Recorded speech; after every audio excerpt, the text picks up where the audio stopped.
video eno. Njira motagingire wano omukulu akulira Semwai, omukulu James Birungi abere ku video eno, na akulira Isone Eso abere ku video eno. Njara ko Didigi Dere Drinking General abere ku video eno, Muhozi Kanyarugaba abere ku video eno. Njagala kabazadde mwenna abali mu Uganda ne okusingira ddala abali mu Buganda region mwenna abazadde mbetaaga. Nja kwetaaga ko abafirisuuti abafere njala kwetaaga ko abasajja n'abakazi abave Masaka abazolwaliro mu Bulange Mengo ogezaako okulaga nti mpuuga wa mugaso nnyo ne mugezaako n'okulumba omuntu atabalinaako omutidde nnyo bakulu. Temufa tujja tambulira muleke bagikwatemu. Tugenda tambulira ffe tutuna kyakkola. Bali mu hackinga wifi. Ezo video za mu Facebook ya bali mu kwata mu kali ba hackinga wifi okutatenkanya network ne ekyo tetujja kirwako. Alright. Ngira mupita na kakulu group akakulya mukulu no Ibrahim Tesasira abalumbye omulongo kato muganda wa Iso Mufumbira nabo beta ko video eno. Ngira mutagire seriti bahabura tabase mutano wa Karekezi mukyalo we Janet Kembabazi ne Abedi Wanika ne abere ku video eno. Leka tusimbule. Kale njara mu sharing video eno. Kamaro kuisawo akarango kabaka mawe kamukokka then tuyoke tugende ku video eyatulese. Alright. Kana kalongenda kakuba mwezi guno gwokka anaba tasobodde kufuna chance ebisigadde munange sagalo nenye nzo gwanga bango koze okubuulira kikyolina okukola ngowenna eyandiyagadde ogenda mu musomo guno oba ogenda ke Canada nga oyita mu semina eno kuba n'okufuna semina oba okufuna omuntu yena kuba invitation si kyangu naye njero ko mukisa guno ogende obuuze ku mukyala ateeka semina eno ajja kuba kwangwiza ku bintu byagala. Semina bagita the third annual gender based violence ejjatandikana kuzomwezi 29 ogwe 11 omwaka guno ekomekeze ngenda kuzomwezi lumu omwezi ogwa December 2024. Omulamwa omukulu ku semina eno gujja kuba gender based violence and intersectionality gwe mulamwa omukulu. Semina eno ejja kuba etegekeddwa mu ggwanga lya Canada. Ekifo agenda okutegekebwa oba omusomo guno ogenda okubeera gujja kubeera mu Toronto Airport Marriott Hotel. Ejja kubeera mu kifo kibayita Toronto Marriott Hotel 901 Dixon Road Toronto on M9W 1J5. Ngoyagala okumanya ebisingawo ojja kubira omukyala Doreen Kajumba mukyala mwana Uganda Oluganda alumanyi Oluzungu alumanyi Oluswahili alumanyi n'ennimi endala zonna azimanyi. Ojja mufuna ku simu ye ey'omu ngalo eri kasalaba emu +1 647 Nkiddamu eri +1 647 ezidako zibera 929 esembyayo 0340 kajidde mu Luganda. Ng'oyagala kufuna omukyalo n'akunnyonnyole kubikwatagana ku semina eno ojja mufuna ku +1 647 929 0340 akunnyonnyole ebisingawo ku semina eno eyakalanke kuba kano kokka guno mwezi tukaggalewo tukole ebirala. Alright. Kati kansubire nti video erikiriya njagala abantu basatu okumbulira nti sound erikiriya video erikiriya tugende mu maaso kubanze wano kati banzigyeko buli kimu sikiraba. Njagala abantu basatu muntegeeze nti video eri loud and clear tugende mu maaso. Bagezaako nnyo okukwata mu wifi yange. Njala muntegeeze video eri loud and clear. Hamza Cheyune clear. Nachanzi Pauline video eri clear. Alright. Kati katusimbule video lwalero. Mamu n'amanya kimulimpa. Katutandike n'ekigulano gikyalero. Njagala kiweereza wasanya Kalukya Peter Mayiga Salonga Mulengejja. Salonga Mulengejja kansubira nti oli bulungi munnange je waliko gy'otuusaako engalo yafutubbala ku Buganda Mengo. Munnange nno akalowoozo kalero nkakuwadde era okawulize bulungi gwe ne bafere banno abatudde Mengo kankakuweereza kajja kujja otuka bulungi nnyo. Omanyi bagamba nti mbulira gw'oyita naye nkubuulire empisa ze abasajja abali Mengo bonna mukwekaza teri yabakwatira nsawo. Wasanya Kalukya Peter Mayiga otufuukidde akayinja mu ngatto olw'ensonga nti okulaga n'abasajja abafere nga muteekawo program ebitali mu mateeka nga mwagala nsimbi. Ennaku gye buvuddeko katonoko ekitongole ekiwooza ky'ensimbi kyavaayoko ne kigenda tandika okuwooza ensimbi kwezi z'olosootoza mu Baganda Mengo n'ovaayo n'otandika okukaaba mbu ate revenue ensobedde etandise okuyingira emirimu gyange mukulu.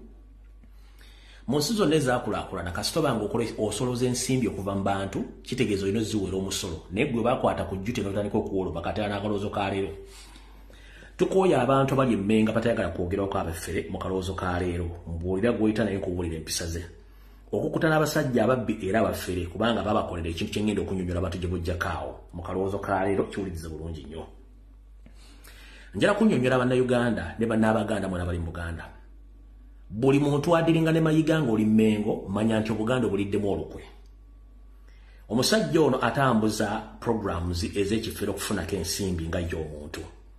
Ennaku zino batambuza ekiboozibuozi kya siriimu nti gwe bali mu kulwanyisa bannyabo ne bassebo. Obufere muyinza okulooza nti obufere bagenda kufera buli kimu basobola okufereramu. Njala tegeeza wasanya kalo Charles Peter Mayiga okubuzaabuza bannayuganda. Siriimu kye kimu ku kirwadde ekitakyakolebwako na conference worldwide. Siriimu bwe bulwadde obutakyatta bantu kubanga bwafunira eddagala era ne ku TV z'ensionako ery'esse tekyaliyogera ku siriimu. Olw'okuba mwamanyira okubba ensimbi nga muteekawo emiramu egy'ekifuula nnenge ne mutandika okubba bannayuganda naddala Abaganda.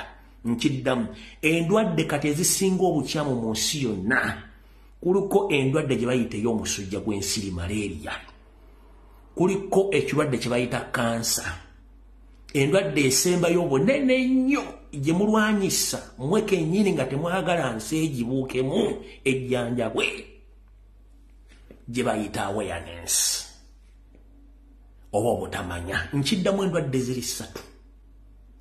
Kuliko malaria omusujja gw'ensiri, kuliko kansa, n'endwadde endala mmwe gye mulwanyisa ereme kubeerawo oba kugivaamu bantu kugivaamu gye bayita awareness obutamanya. Ffe ekyatuleeta ku social media kuno okuzuukusa bannayuganda kubategeeza ensi bw'etambula mmwe mubazza mu katooli okubanyiga baleme kumanya kati kyekirwadde kisinga. Naye siriimu takyali mawulire kuba temukolako na conference tebakyamwogerako mu nsiina kubanga already alina eddagala limuweeza era abantu babeera ne siriimu okuva mu myaka gyonna. Ne mu parliament okumanya bakimanyi nti siriimu takyali mawulire genda mu kantini za parliament kezibe toilet mulimu obupiira bugali empitawa. Kati goboddawo kubuzaabuza abantu nga bafera ssente mugenda kudduka ku lwa siriimu. Ekyo ekiboozi kyammwe eky'obufere mukirekeraawo. Tukooye abasajja bafera bali Emmengo. Y'ensonga lwaki olwanirawo okufa kubanga gweyagala ssente okole bizinensi zo kubanga omanyi nti Abaganda abasinga obungi bwe bafu. Naye ssebo njala kutegeeza ebirwadde biri 3. Kuliko malaria, kuliko kansa n'awareness oba kye bayita obutamanya. Kati mmwe bannayuganda mwali mbatadde mu butamanya nga nawe kennyini wali tomanyi kwe kutandika okubuzaabuza abantu. Mukulu mu kaloozo ka leero mulekerawo okufera abantu. Temukyalina kye mugamba bantu Mmengo mutuviire. Awo nvuddewo kati.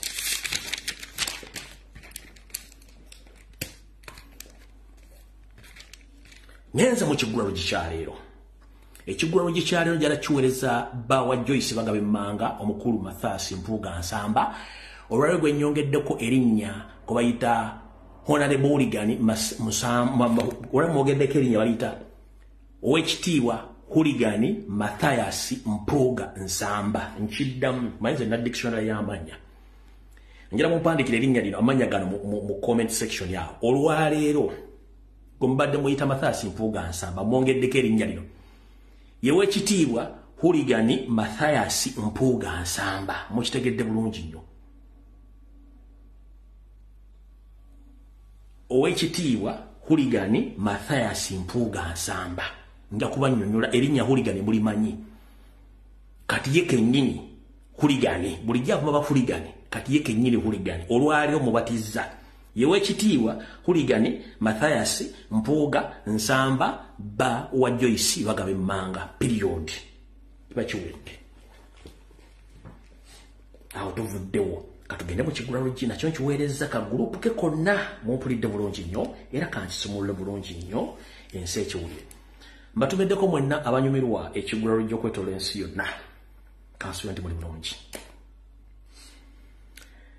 Bulijjo mbanyumiza wano ne mbagamba nti wandikola ekintu okulumya omuntu wattu n'owunzika ng'oyambye muyambe ekkiriza gw'osuubira okuba nti ogenda mumulumya ate wattu owunzika oyambye muyambe omuyamba otya mu kiggulalo gikyaleero. botyo emyaka gibadde giweredde ddala nga gigenda okukoonoka 3.5 nga nzija mpalabana n'abasajja bano abafutubadde mu kye tuyita parallel state. Ayina essimu eya buyonjo, genda ku Golla Moses otekemu ekigambo kye bayita parallel state. Parallel ennyukuta z'olina oteekamu, teekamu ekigambo what is a parallel state. Parallel kibeera P-A-R-A-L-L-E-L,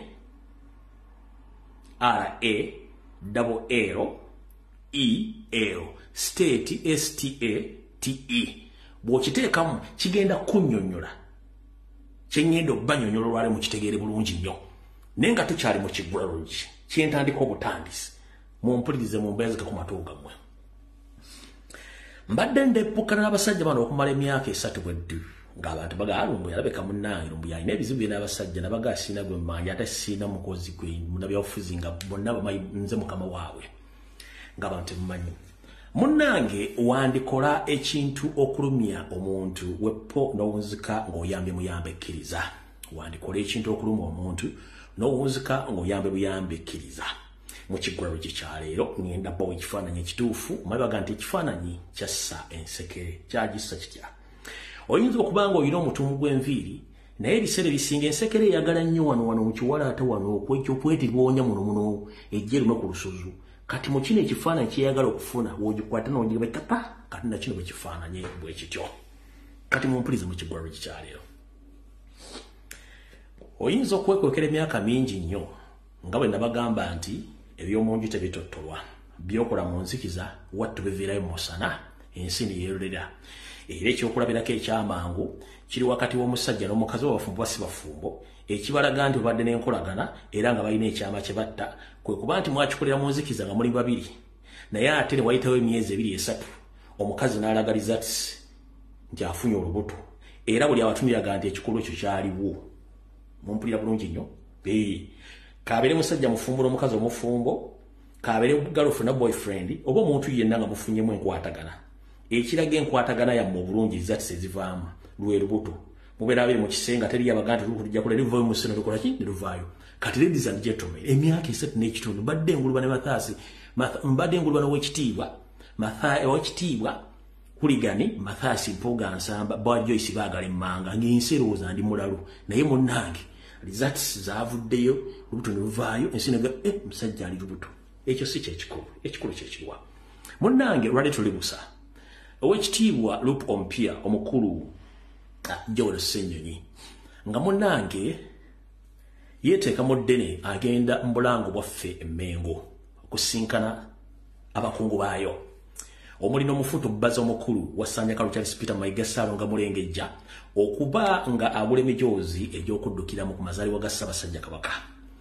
Munnaye musajja mukulu Joel Ssenyonyi yagenze naawo bonna abakkiririza mu nkyukakyuka abatuufu abaddala nkiddamu, yagenze naawo abatuufu abaddala bamukkiririzaamu. Bulijjo mbagamba nti omusajja ono musajja wa NRM batulemeddeko nga mulooza nsaaga, abafu olwavuddeyo bulungi bwe bati. Wayiseewo enfunda ennaku 2 ne mbagamba olunaku lw'enkya ennaku lw'enkya owekitiibwa Kuligani Mathaasi Mpuuga Nsamba agenda kuwerekerako Nnaalongo Sologate Anita Amongi n'akabinja kaabwe bajje Mmengo beevumba akafubo. Ate munnange era teruliyawo nga terutuukiridde, naye weewuunye eyeyita ow'enkyukakyuka teyajja nabali ab'enkyukakyuka, yasitukidde mu kibiina kya NRM mwe yazze, era buli bamwanjula buli kimu kibulimu n'akabinja kabe konna ke tumaze ebbanga nga nkoogerako nti ono munyampi, ono munyampi, ono munyampi, n'ono munyampi, n'oli munyampi, nga beenaanise mu busuuti emitega nswera nga tebaswala beekazanga abasazi b'ebyayi ku kkubo. Omanyi abasajja abo bazibu nnyo, naye kyatuukiridde bulungi nnyo ne bajjira mu suuti ennungi eya National Labourers Movement, era nga mukyo National Labourers Movement ngera ekulembeddwamu n'ababbi n'abafere Nnaalongo Sologate Anita Amongi, era ne beeyanjula bulungi nga ba NRM. Naye nga ab'oludda oluvuganya abatuufu bo baaliyo ennaku 2 emabega, bano abakulu tebaaliyo. Mukitegedde bulungi nnyo. Kiki ekikulagira mu kiggulalogi kino ekyalo ekikulaga nti wandikola ekintu okulumya omuntu n'owunzika ng'oyamba muyambe kkiriza otya. De Mapuga Mpuuga ow'ekitiibwa Hooligan Mathias Mpuuga Nsamba bwe bamujja mu yafeesi y'obwalopo yanyiiga n'atuggubana n'azimbagala nga ssekkoko emaamira n'agamba kati kambalagireko bwereere nadda mu NRM bulungi nnyo. Kumbe sitaani amusindiikiriza agende watofu gy'alina okugenda teyajja. Okwagala okulumya ekibiina kya National Platform n'okulumya abakulembeze ba National Platform n'abawagizi ate si yakulembedde aba NRM baleete Mmengo nga naye kennyini mwali n'akabinja kennyini batugende bonna banyampi. Kati okwagala okulumya yejjiddeyo ddala bulungi nnyo obwenyi neyeyanika bulungi nnyo nti bulijjo wa NRM era Haga mwazirabye, Simairo mwazirabye, buli kimu akirabye. Naye ekikulu ekiri mu byonna mu kiggulalo gye kyaleero eryokanga neetonnya ne tulaba ensisira bwe zenkana emyoyo. Wandiyagala okukola ekintu okulumya omuntu n'owunzika ng'oyambe muyambe kkiriza. Bwe yagaana okujja mu position entuufu nga Joel Ssenyonyi azze n'alowooza nti ye bw'anaakola kino agenda tulumya, kumbe agenda kweyanika misana ng'enseeraba. Ekyokulabirako kyekiruwa ekivuunulwa omwami ono bwe bamaze okweyanika nga n'abatulege amaze obbaanika nti ba NRM batudde mu miti baga nti tweyiye amanda mu mbugo tukoze tutya okujjawo ekintu kino. De Mapuuga ow'ekitiibwa Hooligan Mathias Mpuuga kwe kutaayaya n'anoonya buli wamu wagenda okujja abantu abatonotono bajje enkeero lwaleero bateekewo ekintu ekyefaanaaganyiriza nti abantu b'emukungwe nabo mu constituency y'ono munne omulala Sseggona mbu nabo bazze kugula t-shirt za misinde okubikkiriza kiri. Nabagamba nti omusazi w'ebyayi ku kkubo bw'omukanga ebiseera ebisinga tayinza kubikka byayi byabasaze.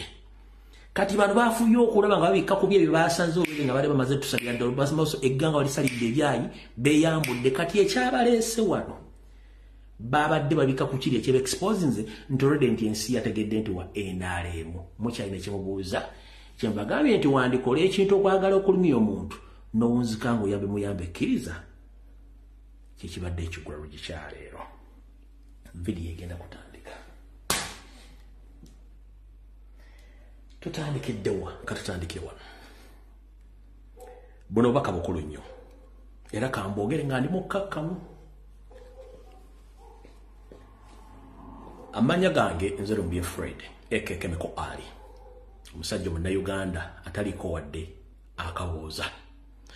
Buno obubaka njala bugenda eri abazadde mwenna, abasajja n'abaami, bajjajja basenga bakojja, abakuuma abaana wonna okwetoloola mu Buganda. Nziramu bakubira omulago gutakungula okubategeeza nti mmwe ebiyita ekiro ne Kabaka yeetikka naye nga temukimanyi. Nziramu bbaga nti waliwo enteekateeka namutaayika y'abamagulumeeyo nga bakozesa Yoseriti Bahabulwa atulinako obusungu obw'ettumbiizi okutukendeeza okusaanyaawo okuva ku muti omuto mpaka ku muti ogusembayo. Mu nkola eno bazze bateekawo emiteeko egy'okusibaga abaana baffe ne tujja nga tugirwanyisa gamba ng'okubagema Ssennyiga 19 n'okubagema ebirwadde ebitakkirizibwa mu mateeka ne babikola nga bayita mu kitongole eky'obulamu ekikulira omukyala Ruth Achenge n'omukyala gubayita mukyala wali awera naye ali mu famire ya Museveni nga bateekawo nteekawo y'okugema abaana. Naye njala bategeeza baganda bange okugema okugenda mu maaso mu Uganda kumenya amateeka kubaga nti bagema omusujja gw'enkago gubayita yellow fever bakukikola mu mmenyi mu amateeka bali mu kuba baana butwa. Okusinziira ku sources zange bangambye bategeeze mwenna abazadde tokkiriza mwana wo kusibagibwa na mpiso oba na ddagala eryo kubanga mujjukira lwana abasajja bano mu kiseera bwe baakubiranga okusibaga abantu mu Ssennyiga 19 baasibaga abaana b'abantu n'abantu abasinga obungi baafa okutuusa lwe nakirwa nakyo n'ekikuba wansi n'ekimegga. Butyo kigenda mu maaso okugema abaana bammwe. Basindika emmotoka eza state eza Seemwayi n'eza Iso okugenda okuraidinga amasomero nga bakwata abaana bamwe nga babagema ku kifuba.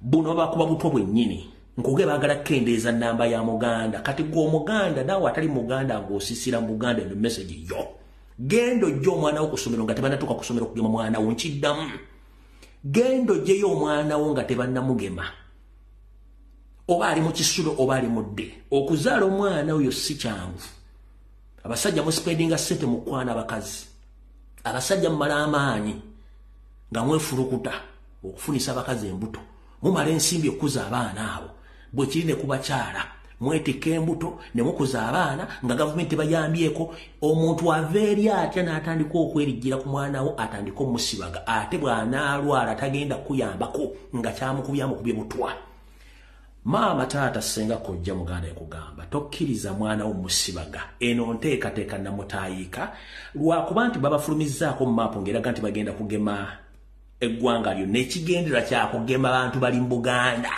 kendeeza ennamba y'abaana abaganda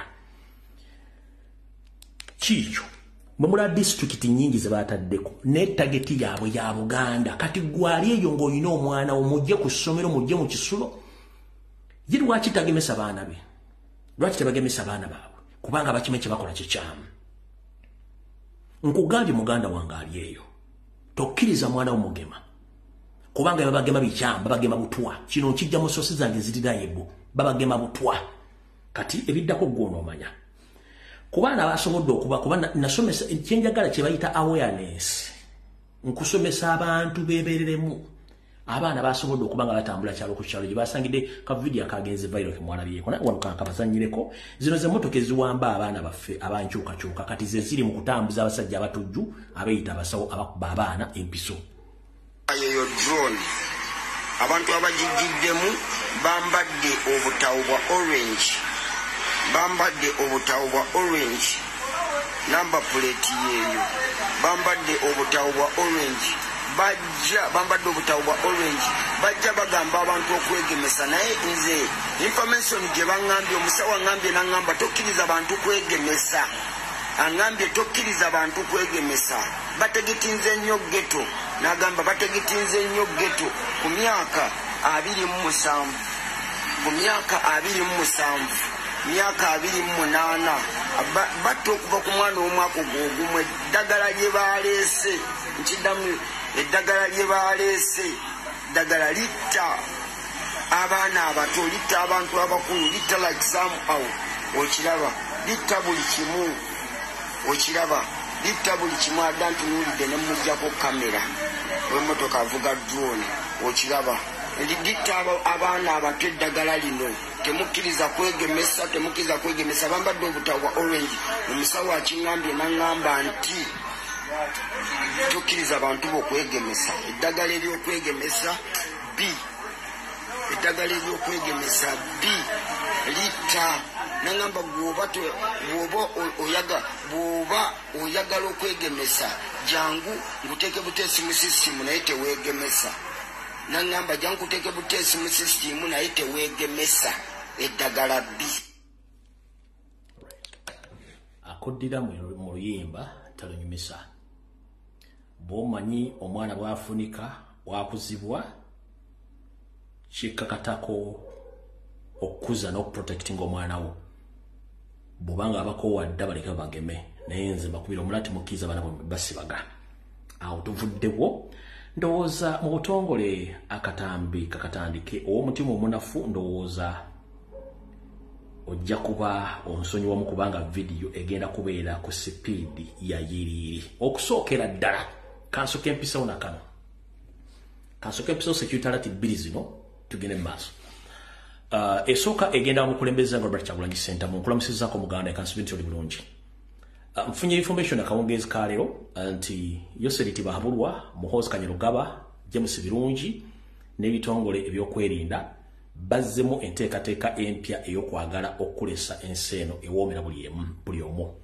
kino bagenda kikola batya ebyobutwa bibireka bikyabasobedde ne information tebakyagifuna bulungi kirako era abantu bwejjako batakyasobola kutuusa information wa Yosiri bagenda kukozesa okusinziira mu kitabo kye bansomedde bagenda kukozesa system gye bakozesaamu eyaliko nguli w'omukulembeze w'eggwanga lya Amerika gwe bayita Kennedy gwe bajjawo mu ngeri y'okumugemera mu kibangirizi nga bagenda kukozesa abasajja abagwira naye ng'emmundu zigenda kubeera za wano bagenda kuba kutambulirako so bansabye nkutegeeze kulweggwanga n'obwagazi kubanga bana basajja bo myaka gibaweddeko bwoba otambula tambula emmotoka yaffe eri etayitamu byokola era okendeeze ne kukufulumya omutwe oba omubiri gwonna ng'owuubira ku bantu bansabye kugambe kuba olwedde abasajja bagenda okikola we bali bakulondoola era ne program bazimanya wogenda okutambulira kale omukulembeze njagadde okutegeeza nti abasajja baleese mwe bali already bakutambulirako okumanya position ki banaakusanga banaakufunira naye ndowooza kyandibadde ekikulu n'otambula emmotoka yaffe etayitamu byokoola ate n'okufulumya omutwe w'omubiri waggulu kukendeeze oba si kyekyo osobola okuddamu n'oyambala bulletproof yaffe eri n'obanga ekubeerako naye ekikulu bano abasajja abagemera wala batera nnyo okukozesa ensingo oba omutwe eno mu kifo bayinza okumanya oyinza okuba nga weeganze bakozesa nnyo ensingo wano oba bakozesa nnyo omutwe oba okukozesa sigida point ziba ssatu batakubya no mu sigida batera kuba wano oba batera either kuba wano oba kuba wano oba kuba wano point ziba ssatu wano ebiseera ebisinga bamanyi nti ote kubanga olumu oyambadde kati point ziba ssatu eno wano mu nsingo oba kuba direct wano mu scalp oba wano mu sigida ne bakuba ne bakuyiwa obwobwo so omukulembeze njagadde okutegeeza nti enteekateeka zaawedde kirimu yo Sereke nnyini James Birungi ne SFC Muhoozi Kanyaruganda emu akiri baki authorized kubanga bakimaite bali set ne kukikigenda kuddako mu Uganda. Alright, ekyo njagadde okitegeera. Kati muno baka njala bugende eri mwenna abajasi ba Uganda Post Defense Forces boli barracks jemuli wabuli Dutch jemuli. Njala bategeeza nti okusinzira ku resources zenina gomuyita nti CDF omupya Daily Drinking General ono ayina enteekateeka egenda okutta abasirikale abamadala g'enjawulo abawerera 165. List y'abasajja bagenda okutta bali 165 okwetolola barracks zonna. Kinakikola olw'ensonga kati agenda alambula buli barracks. Ne buli barracks gyatuukamu ntegeezeddwako nti badisarming abasirikale 2 days before nga tannajja. Kyetuyita okudisarming omusirikale kwe kumuggyako ebyokulwanyisa byonna n'asigala nga talina kyalina. Emundu eziteekebwa mu amare ne zibeerayo nga n'alina ekikimulizo atambuddemu nga teri musirikale alina kyakulwanyisa kyonna. Agenda okujja ng'olwedde baba disarminze dda kubanga ajja afumaze ofuna information olwo tebamwagala. Era kati ekyo kibategeezezza nti alina mission yakutta abasirikale 165 already nga yabatandiseeko dda nga yakattako 2.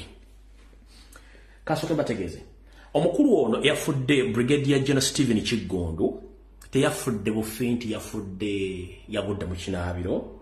No, Brigadier Stephen Kiggundu abadde amyuka ejje eribongera ennyonyi mu bbanga bali Air Force.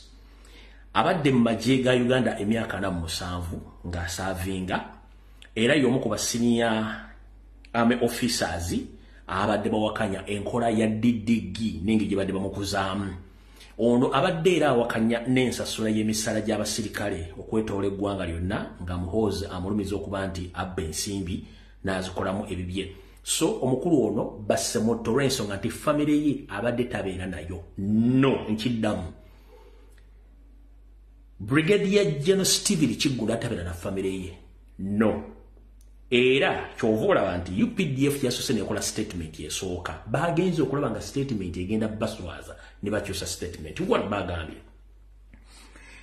It is with deep sadness and heavy hearts that the Uganda Post Defense Forces inform the public the untimely dismissed of Brigadier General Stephen Kiggundu, Deputy Commander of UPDF Air Force, which occurred in the evening of today, the 31st of March 2024, at his residence in Entebbe. Jabali tabeera na muntu yenna.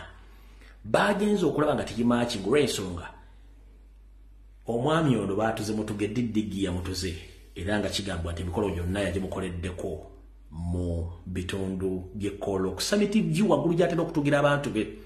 Eno baleeseyo muleete. Bagenze okulaba nga kigenda balya kye baakoze okimanyi kwe kugamba nti ate omukulu amasannyalaze gaamukubidde mu kinaabiro ng'anaaba. Nkiddamu kwe kukyusa statement later ne bagamba nti omukulu amasannyalaze gaamukubidde mu kinaabiro ng'anaaba ekyo kikyamu tebamukubise temasanyalaze sigi gamukubye Gayi yafudde bamusebusi ngamaze okola ki bamaze okumu executinga iyo mission Didigi kenyini yagibaddemu oyo namujjawo namuwona mutegedde bulungi nnyo aba UPDF mwenna kati the same onaku 2 days back ere nakasongola Cantonment Barracks omukulu Muhoozi Kanyirugaba yaseeyo Lieutenant Max Sekitoleko ono abadde legal officer naye bagala jijjako mugiwulire ennyumba nkiddamu era ennaku 2 mabega Muhoozi Kanyirugaba ennakasongola mu Cantonment Barracks yaseeyo Max Sekitoleko musajja muganda ngono abadde legal officer wa UPDF ono yamusatya bamusetinze abantu ba bulijjo ng'afuluma mu barracks ne bamukolako mob mu yadde ayina omutuuze gwanyaze which is not true ono yadde amusetinze so abasirikale mu UPDF bagenda kufa enfeero 1 abamu bagenda kufa mob abalala bagenda kufa butwa abagenda kufa blood clot abalala bagenda kufa cardiac arrest nabala bagenda kunyigibwa basalire emisango gya treason olw'obutalina tayina bugumiikiriza babase ku firing squad zengeri gye bagenda okufaamu kati mu bbanga lya wiiki emu yakattiramu abantu 2 n'abala mutajja kutegeera kati system gye bagenda okukola abamu tebagenda babikanga bagenda bayisange eyo baziike nga temutegedde so yo ye Didigi omupya kubayita CDF gy'emirimu gyakola so ono Brigadier General Kigundu teyafudde mbufu no basole bayita statement yagudde mu kinaabiro bagenze okulaga egenda boss baga nti masanyaze gamukubye gwese omukulu Felix Kulaija wera kungamba nti Brigadier General Mulamba ennyumba gyabaddemu emyaka oluzanabiddemu olunaku lwajjo tiyanabiddemu olunaku lwajjo so mwasemutte as simple as that katika tugende wano wenjagala video etandikire bulungi nnyo video egenda tandika etya njagala etandike ekisookera ddala nja tutwala omukisa guno omanyi akola obulungi asiimwa Yoseriti Bahabulwa njagala kwebaza n'ekitongole kya Uganda Revenue Authority emisolo gye mwatadde ku bintu ebikozesebwa bya bulijjo mwataddeko mitono njagala muntereyo emisolo emirala in fact I'm not going to complain no please find other way of adding more taxes on other commodities please munyambe mbegayiridde Tibahabulwa Uganda Revenue Authority please munyambe engeri gye munoonyamu ssente niwe kiba kitegeera nti oxygen mu Uganda buli muntu asobola musasulira omusolo ngo muteekeko oxygen ku musolo bino mwataddeko simanyi seminti simanyi mafuta bitu no ebito bimala buli kimu kiteekeko omusolo please munyambe for the first time okanebaza Tibahabulwa thank you very much njagala buli kimu kiteekeko omusolo ne ba oxygen nga gutusa mu mpengo muteeko ka oxygen meter ngoba kalinga kana akayaka please tuyambo kitukolere ekyo tuyambo kitu for the first time kankwebaze kwebali nnyo bali Uganda Revenue Authority Tibahabulwa mwebali nnyo era ne mu parliament abantu temugezaako okukola kye tuyita a discussion of objection of those new taxes no please support them baziteeko n'emira bulungi nnyo mbeegayidde temu discussing increment yo noba ku musolo gono gubataddeko please muongereeko mbeegayiridde muongereeko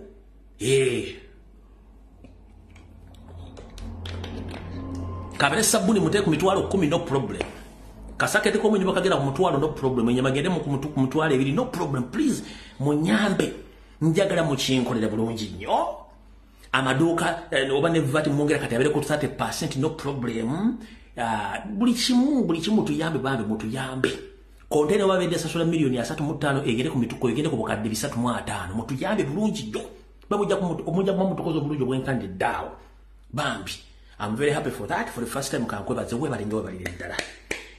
Jonna giteekeko nga bw'ogyagala. Awo tuvuddewo nalo tuvuddewo bulungi nnyo. Alright. Kati tugenzeewa. Tusookerewa. tusokere Wampuga de Mapuga. Okay, koko mwangala. Bwe tusokere Wampuga de Mapuga, okusokera ddala anjala kusooka okwebaza nnyo Mukulu Kato Waiswa. Mukulu Kato Waiswa, omulongo wa muganda affe Waiswa Mufumbira, njala okubaza nnyo ng'omusajja omuyigirize, webale kubeera musajja mukkakkamu, ensonga n'ozikwata bulungi nnyo, zino enkwezenge ne n'oziswaza. Abalabeka video kano kagenze viral. Mpuga de Mapuga yakozesezza abasajja be okuva e Masaka bengedde bako information ayina bombalabule. Mukulu Ibra Sekituleko ne group yo never ever again okuddamu okumanyira omuntu yenna wa national platform. Kubanga with the moment kasokola mistake fetu profiling a family yo.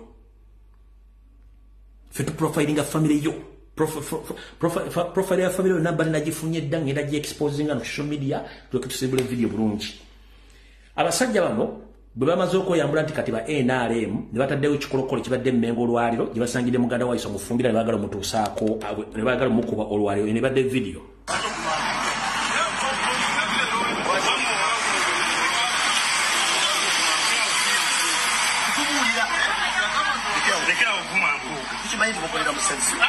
Because of the Mugabe. They care about woman.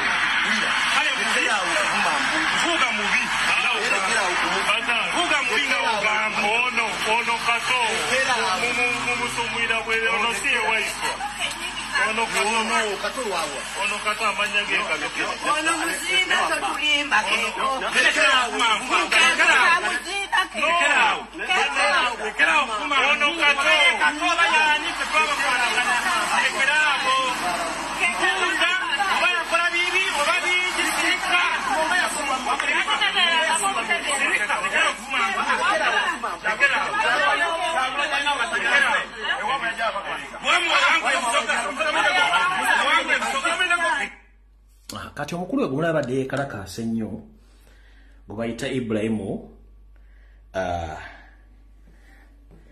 Muteesaasira, mukulu oyo abeera Masaka eyo gyabadde yeekaalisiza ng'ayagala okutuusa obulabe ku muganda wa kaki, muganda wa Waiswa mbwavuba. Naye njala bagamba nti amazima galuma. Bano bonna ekibatawaanya mazima. Okuva lwaga omusajja oyo nti ssente wazifuna mu bukyamu tayogeranga ku nsimbi.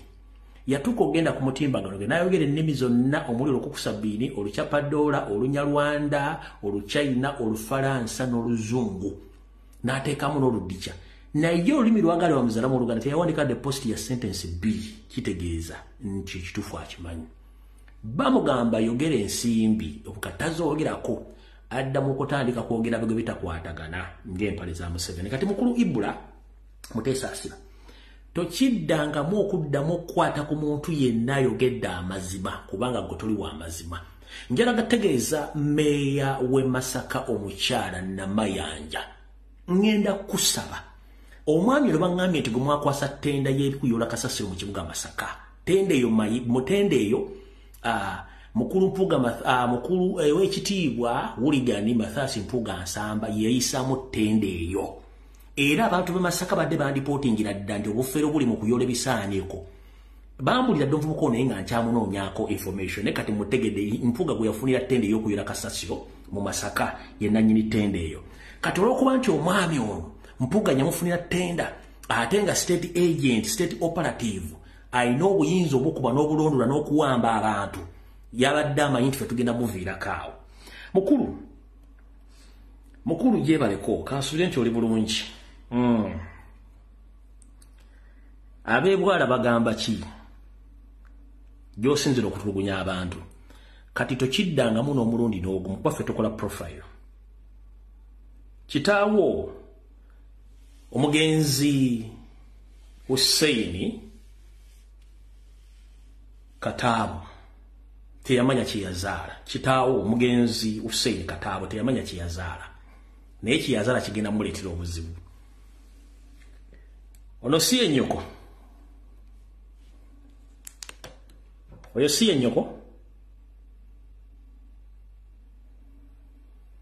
Oyo nnyoko.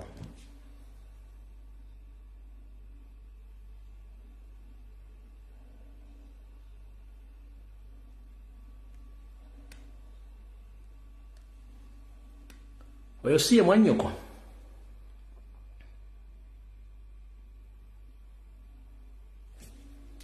Genda mpola.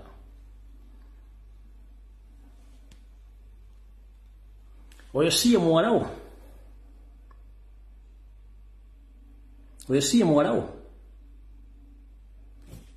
Genda mpola.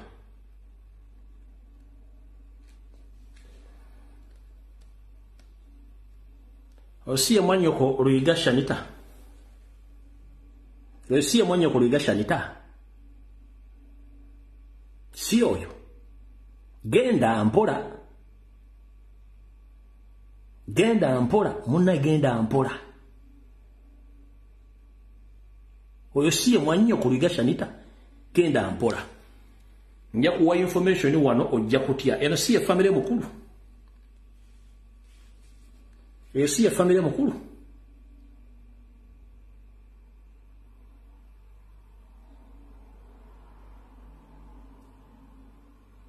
Oyo siye family yo. Genda mpola. Manyi mujja ne mukola ebintu nga temanyi abantu basobola bategeera. Neffe twabagamba omutuukira okujjo ffe tujja bategeera bulungi. Oyo siye mwannyoko.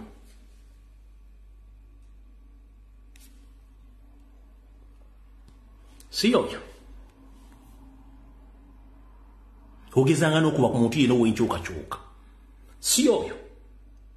Anti olaba akabana akajjudde si oyo. Mwambala amakanzu moze tujja bafuna kuva ku empaka ku zeeti. Tujja bafuna. Kati omanyi mmwe tetwagala bakwasa kyejo. Gwokola bukozi fujjo ku muntu. Okole fujjo lyo ojja kutegeera nti abantu bakola ki? Abantu balina information ayi tusobola ogifulumya. Muganda wange gyebaleko. Kakati nze ndi mutuuze wa Munyendo mu constituency ya Nyendo Mukungu etwaliwo omubaka Honorable Mathias Mpuga Nsamba.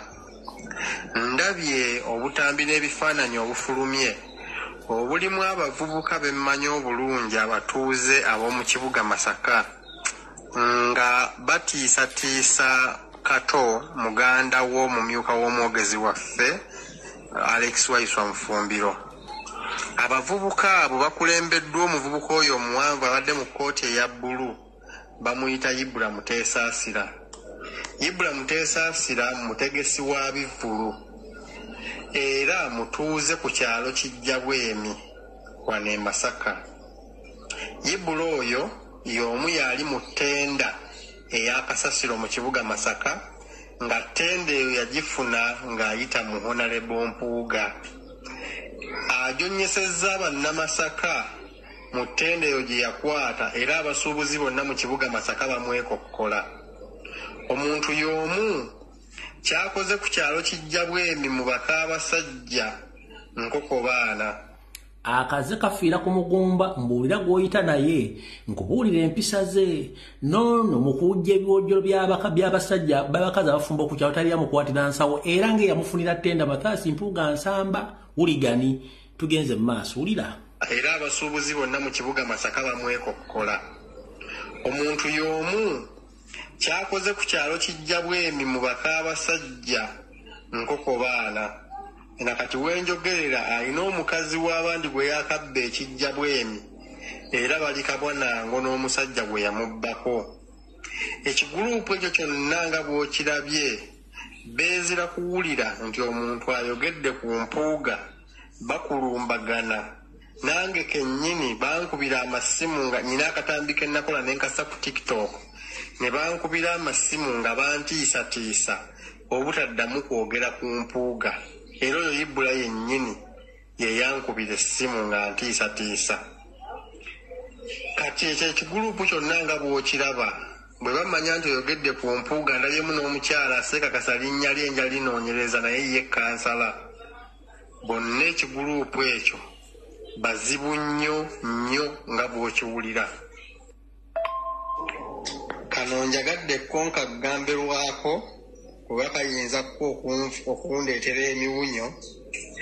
Oyo omuvubuka y'omu ku bantu abaagenda eggulu ne basisinkana Genosali Musale nga bali ne Abitex era y'omu ku baafuna ssente ez'abategesi b'ebivvulu abaafiirizibwa olwa covid era ebbanga lyonna abadde ng'agenda eggulu n'asisinkana Genosale. Kati abaagala essimu z'abakulu kuno okuli simanyi Seppirio simanyi Mukasa neyono Ibra Mukasa Muteesa Asira zizino wano wammanga soko wandike ya Ibra Mukasa. Eya Ibra Mukasa oba Ibra Muteesa Asira eri 075 mukage mirundi esatu 3-4-5 eyo ye namba esooka eya Ibra Muteesa Asira giwandike wandika omangu eya Ibra Mukasa Ibra Muteesa Asira 0756 666 3454 giwandikaawo njagala mu giwandikaawo mangu tugende obudde tulina butono okwe onagimaze kabza agimaze yiyo eya Muteesa Asira oya Muteesa Asira Ibra mumukubire essimu mpaka bulanawulira nga atuya n'ebigere oyo kati tugenze ku yakisipi oli kali akala kabadde akampi akajjeko enkofiira akampi akalinga kufulegula ka buyonjo simese Pilian Mukasa eri 0758 929941 eno yakano akampi akalinga kufuru ka Pilian Sime Mukasa eri 0758 929941 juandika utugende obudde tulina butono tujuandike mujuandikaawo aha esembe ya Seppirio Sime ba Seppirio bano Seppirio manyi mulumbera Sembosi Seppirio mulumbera Sembosi kana akampi akalige kufuru ya kabuyonjo kati akakajjeko enkofiira eyo ye namba yako 0758 929941 kati mubavubuka mmwe kansoke bagambe gwe ne mukama mmwe mpuuga bemba mwetaaga lutalo tusobola okubaletera ku lujjulwa mmwe naye si yenkola president waffe yatutendekamu yatugamba ensonga ezitalina amakulu tuzomakulu naye bondo oyagala olutalo nga balulangiridde ffe tutukola ntalo nga tebalulangiridde muyinza n'okudduka mu maka gammwe ekyo nkibabuulidde bemba mwagala lutalo nga mwagala duleta ku ground mu maka gammwe eno mwadde muzize Kampala nene ye mwa tusobola duleta mu constituency ne Masaka wennyini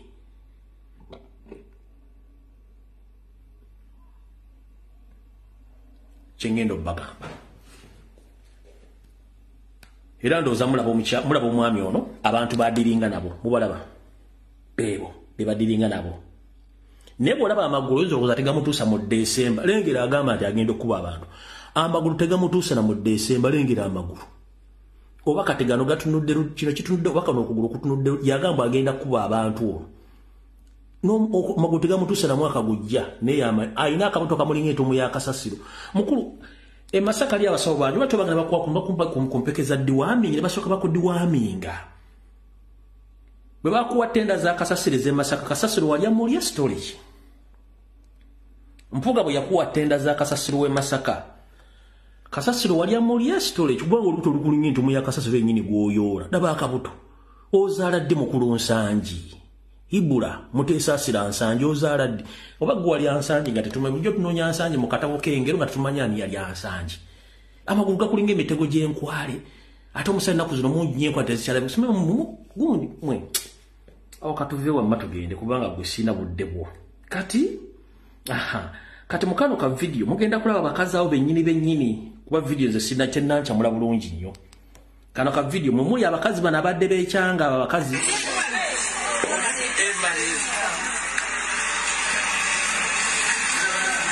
abo bebadde bageza kuba owaswa bana abo balaba oyo noono kati kugina emyaka ono namukadde mbw akuba omuntu olumu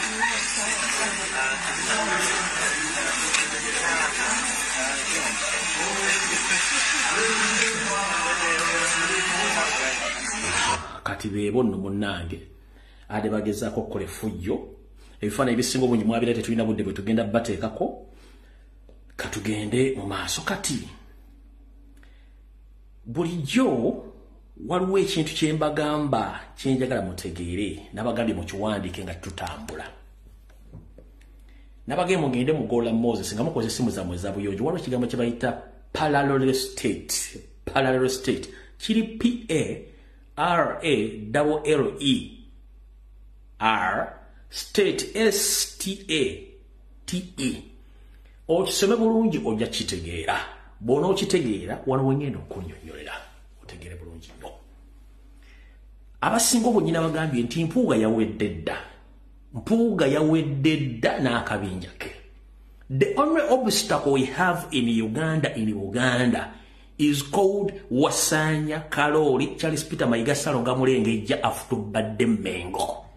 Nemwe temwamanya. Reason being obutamanya si musango ne temwamanya. Salonga Mulengejja Yoseri yamuyambako n'amukolera kye tuyita parallel state. Ayina ensi ye gy'afuga. Mu kino they agreed tontambalanga nange sikutambala. Yensonga lwaki nti ono ali mu Buganda n'akabinja k'abanne abafere nga teri MOP ali mu Buganda ayogera ku nsonga zikwatagana ku bantu ba Buganda. They agreed mu parallel state Museveni ye Kabbe Kate Kawambe kati mu creatinga parallel state yeno Museveni gye yakuliyetingira Mayiga. Mayiga yamugamba nti na obstacle emu ya moteri.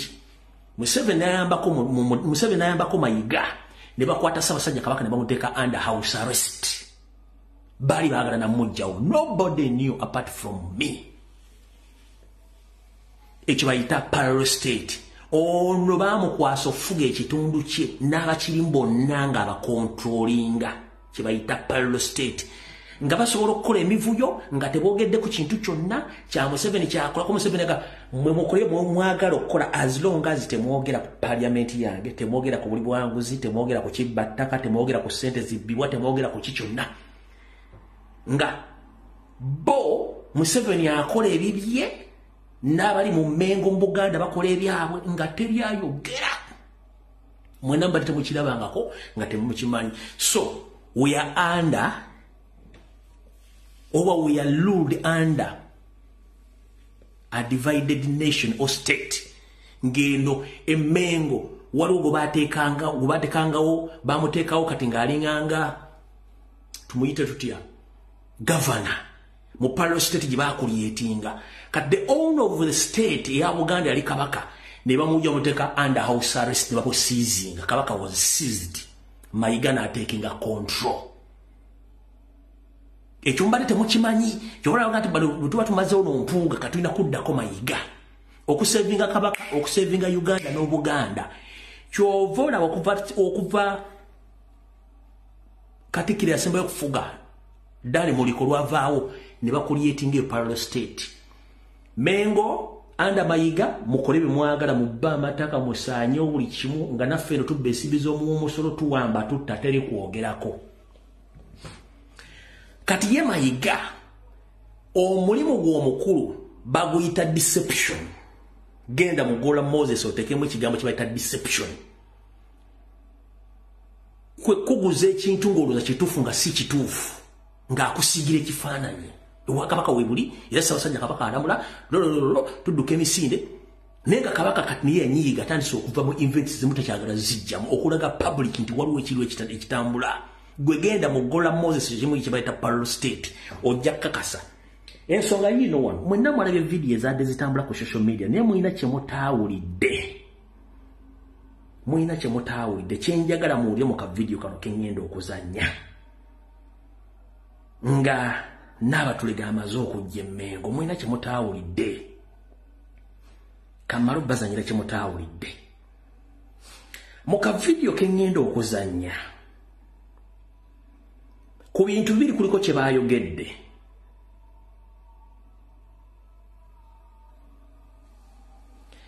Either badde balumba Kyagulanyi obadde bajerega Ssaabasajja Kabaka ku bintu bibiri.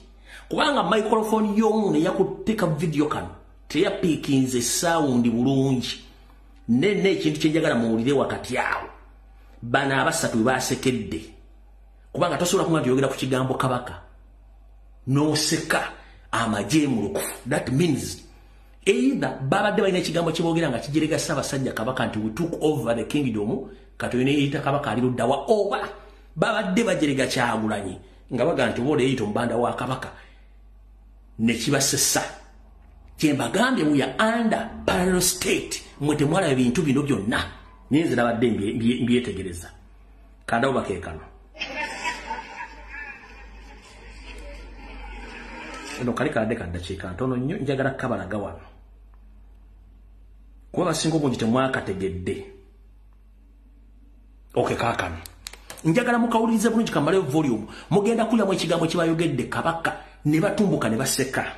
Obakeekano.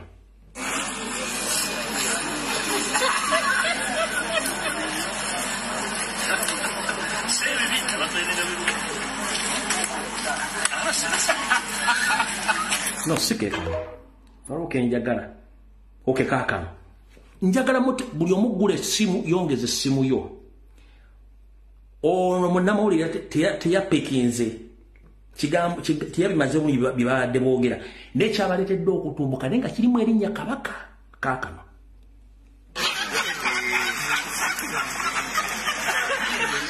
Lindako.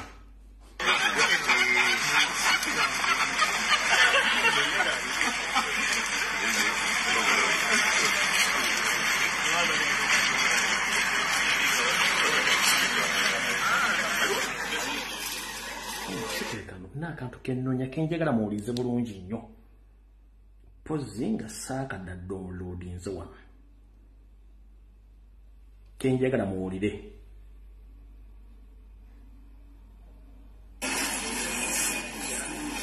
Wait a minute. Mulinde katono. Njagala kenjagala kisinda kafuna kenna downloadinze wano.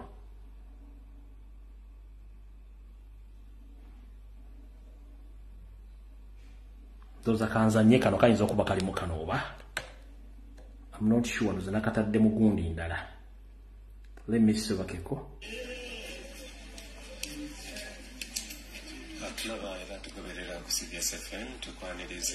Mumpe mu dakiika emu.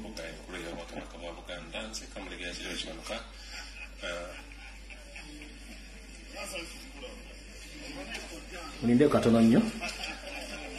1 minute. Aha. All right, kaakano. Njagala muwulirize bulungi nnyo wantu wano. Oyo nga zze. Wulira bulungi nnyo. Wulira awo.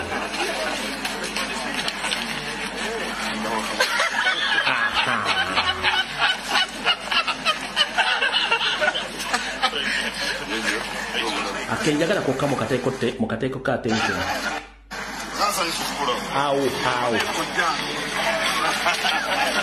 Awo webagatidde emitwe.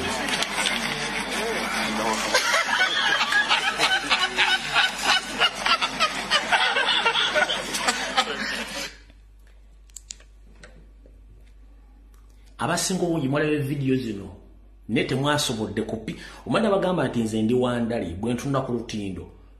Ndulamu leni zinnya kati leni ensemba yeno nze gyempita kuba lwe lutindo lutuufu. Kati abasinga obungi mwalabye vidiyo zino naye temwapekinze mu kantu ako. Baagasse emitwe abantu basatu okuli Mpuuga, Mayiga ne Tayebwa. Statement baagiyisizza ono ow'amawulire teyapekinze ne mwabaddemu ekigambo Kabaka. Naye nga mulimu oba either badde bajerega Kyagulanyi oba okujerega Kabaka yennyini kubanga bano olange engeri gye badde basanyusemu nga kinga nti we've already took over the kingdom. Nenga either badde bagamubanda wa Kabaka nga bamujerega nga bajerega Kyagulanyi oba okujerega Kabaka yennyini indirect nekibadde okutumbuka okuseka. So kyembaga nti mwegendereze nnyo nga muwatchinga video zino kuba abantu bano ebintu bakola babimanyi bulungi nnyo. Awo ndoza mutegedde bulungi nnyo.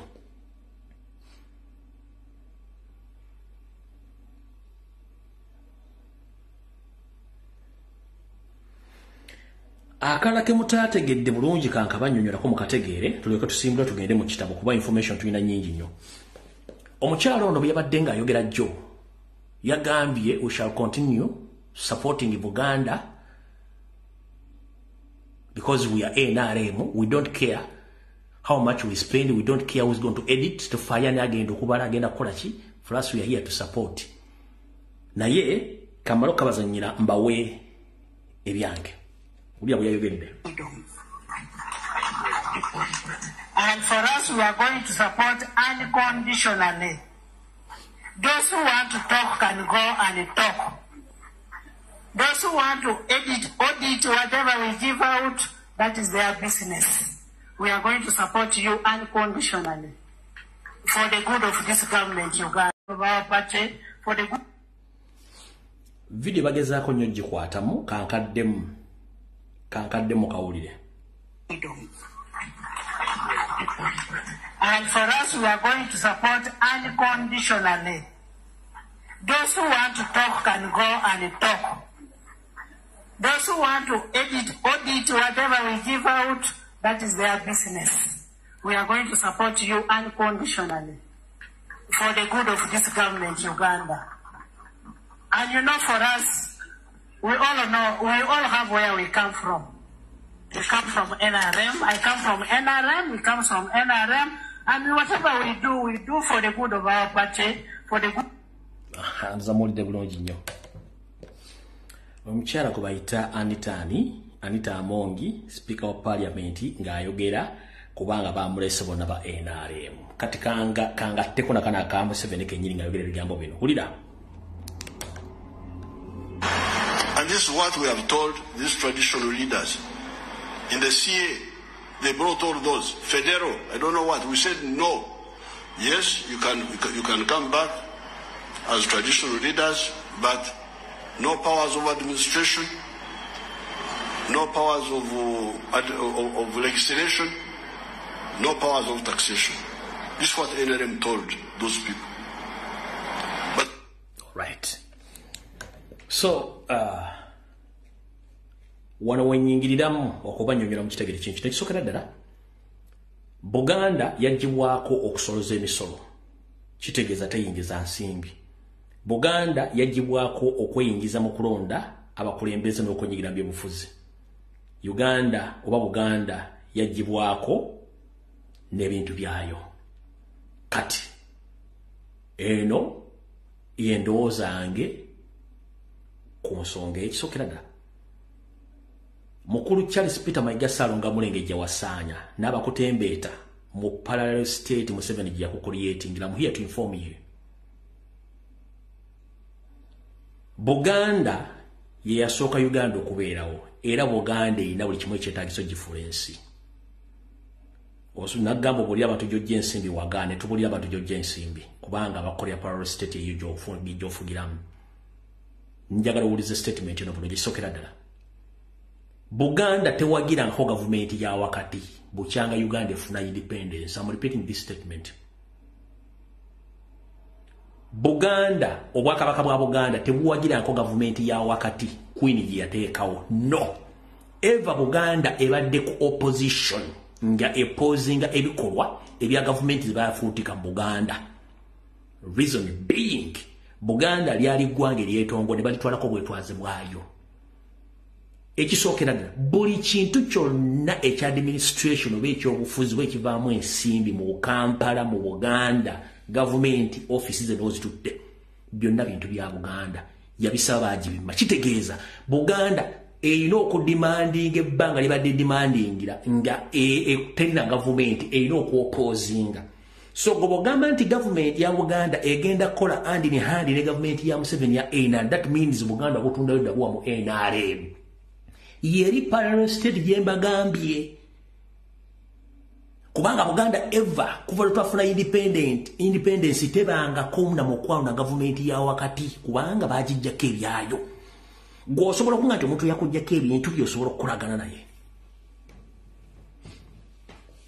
Omuntu yakunyagako ebintu by'osobola okukolagana naye tosobola kukolagana naye olina kubeera nga omuopposinga akuwa ebintu bye. So this message go direct to Madam Anita Amongi. Madam Speaker, thank you very much for your kind words, which you uttered when you visited Blankenberg. But I'm here to inform you. Buganda was there before you, and it will after you. You came bragging around that you will work in hand and supporting Buganda. Buganda doesn't need support. Buganda owns billions of money from the central government. I'm repeating this statement. Buganda owns government billions of money because 99% of the properties which are used by the central government belongs to Buganda Kingdom, including where the parliament is right now, including the two state houses, the Entebbe and Nakasero, the big universities, all courts of justice, big schools in Kampala. What does your government have? What does your government have in the hand? What do you have? Nothing you have. So, Buganda doesn't need your support.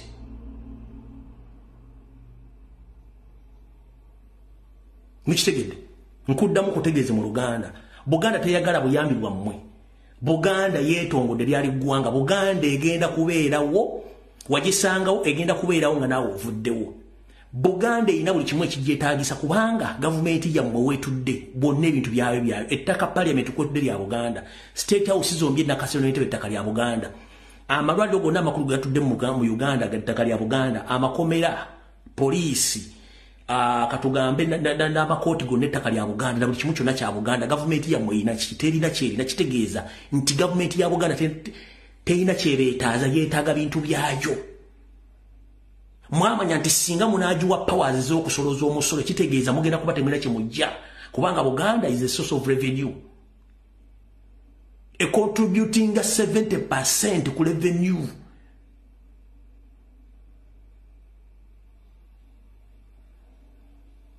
Kati golokuba oli corrupt official. You are dealing with the corrupt officials in Mengo. Because birds of the same feather flocks together. That's why you came bragging around as if you are talking to young kids. Tuli bantu bakulu tutegeera.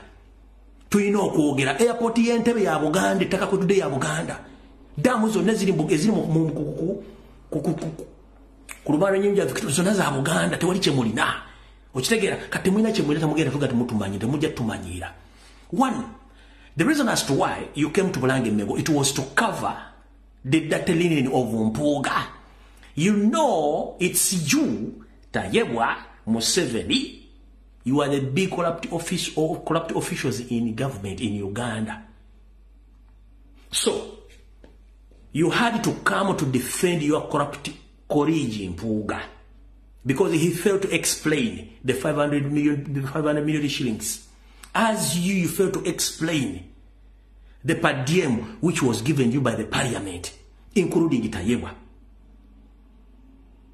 You failed to explain, or you failed to give accountability on the per diem you get, and the other money which was sent to your staff members in the parliament. So you failed. So you came in Mengo to defend Mpuga. Wazze mu Mengo okubikirira Mpuga. Kubanga mubbi munnammwe gwena tosobola buchango obeera tosobola kwogera ku milioni 5 Mpuga azifuna atya nga gwe speaker parliament.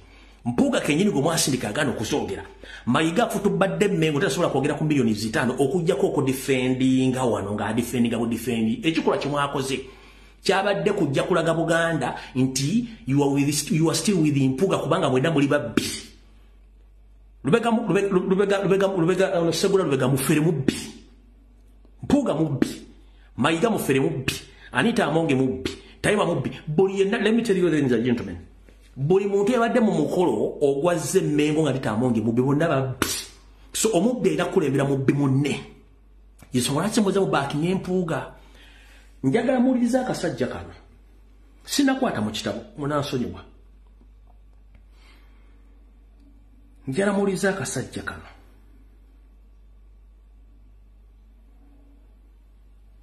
Njala muwuliriza akasajja kano. Mulyoke mukakase. Nti abasajja babbi. Obubbi babufuulira ddala diguli n'omulimu gwe bakola gwa bubbi.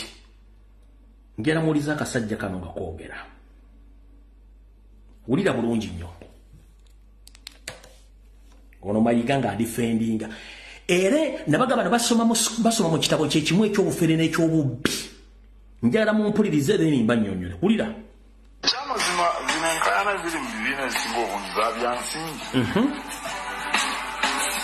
Bw'otunuulira kati olutalo tubaye twogerako NUP lwe balina. Masaya Yes, impugo baba mu akasimo bati bakamuwa si kyekikulu. Naye ssente z'omuwi w'omusolo mu parliament tuzifunamu kye tuteekeddwa. Abazungu bakiyita value for money. Ssente ezigenda ku parliament ng'essiga. Kubanga tulina amasiga 3 mu Uganda oba mu nsi. Tulina essiga efuzi the right executive. Tulina essiga eriteeka amateeka ye parliament. Tulina n'essiga eddamuzi ge masiga 3. Gavumenti etula ku masiga aga 3. Kakati ekibuuzo tekyandibadde ulira nti ono yafunye zino yafunye ziri. Naye ssente ezigenda ku ssiga eriteeka amateeka tuzifunamu kye tuteekeddwa okufuna. Ulira tunulira parliament yaffe erimu abantu 5 mwenda si 5 39 parliament eya Buyindi erimu ndoza abantu 60 Buyindi erina abantu akawumbi kamu n'obukadde 4.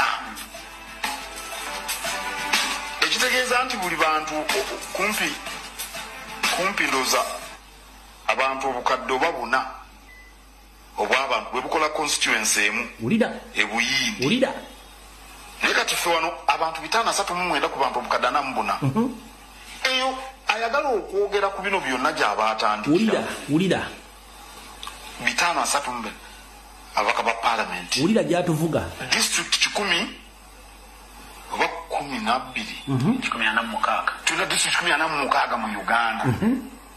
Tulina abakiise ababuli kika bakansala. Kakati ayagala okwogera ddala ebintu by'ekisajja kikulu byalina okubeera. Ulira olyokoddeko ensako babaka ba parliament ze bafuna zezigwanidde.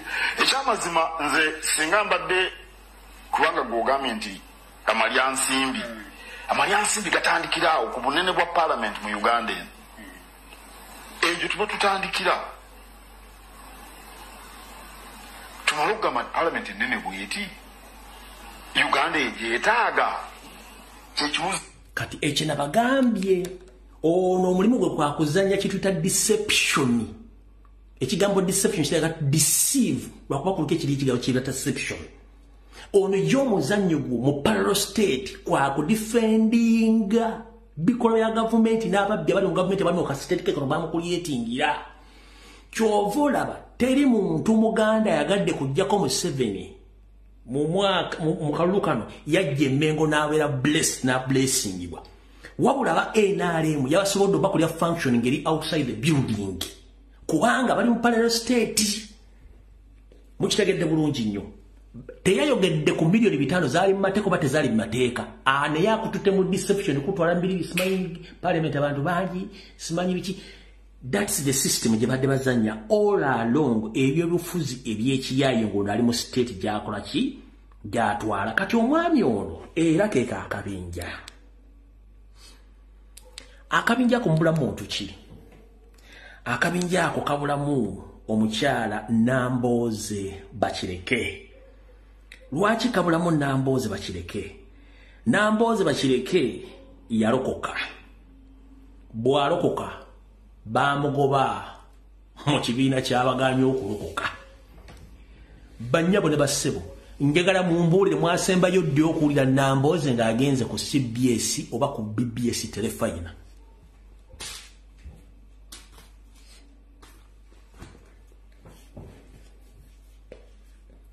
Nambooze bwalokoka mwasembayo ddi omuli ogenda ku CBS oba ku BBS telefayina. Mujjukire Nambooze yatambula ng'asomesa ekigambo federo n'akisomesa nga bakisomesa kasita yalema okukwatagana ne deception system yaabwe ne parallel state Museveni gyakulyetinga ne bagoba Nambooze taddanga ku radio akwesanya ku mikolo gy'Emmengo wonna baamugoba kubanga yabavaako. Okitegedde bulungi nnyo yabavaako. Kati omukulu ono apulaizinga ababbi banne bano abali mu Mmengo n'abali mu gavumenti ng'aprotectinga ekintu kyabwe ekya parallel state. Tegyembagambye kati ngenda bazanyira ka video kano mbaddizeeyo history gwe nina mu ngalabi yange ngenda kwambula Mayiga n'akabinja kamujja tutegeera wuno wano ng'agezaako ku defendinga banne ababiri bano baali bagenda mu byobufuzi nze omu ku bantu abaasooka okumanya era nagezaako nnyo okubakugira bano nagezaako nnyo okubakugira nga ndaba bato nnyo nembayita nembatira amasimu nenziramu nembayita era nenyiiga nga banjeemedde ne bagenda mu byobufuzi kyokka ne bayitamu naye nanyiigulukuka mangu kubanga eyo gye bagenda mu palamenti bakozeyo ebinene bingi wakavuna mwento wakabano Mayiga wakavuna mwento wakaswala nyoko